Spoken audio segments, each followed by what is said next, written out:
I call it realist internationalism, but it is a fundamentally nationalist philosophy. It is a fairly middle of the road, ecumenical, realist understanding of US interests. So that is to say, narrow US interests, unlike the very ambitious transformative goals we pursued all the way through the unipolar moment.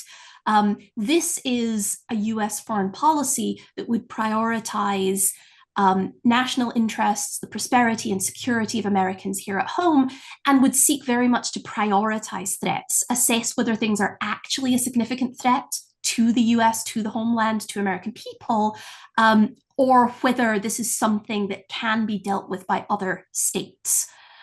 Two other components that I'll flag here, and we can talk more about. One is that I think policymakers need to think a lot more carefully about crisis flashpoints. So that is to say, we have, for the last 30 years, very much expanded America's scope in terms of alliances and NATO expansion and all of these things. We need to think more carefully about the places like Ukraine or Taiwan where that could spill into a great power conflict. And that is a concern policymakers, I think, need to be more aware of.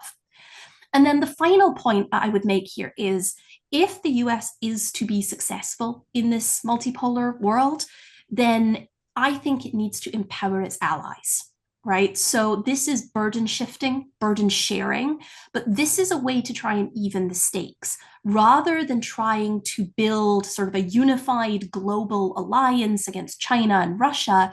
The US could empower its allies to actually build their own capabilities, and in doing so, increase sort of the diversity of at least somewhat friendly states around the world.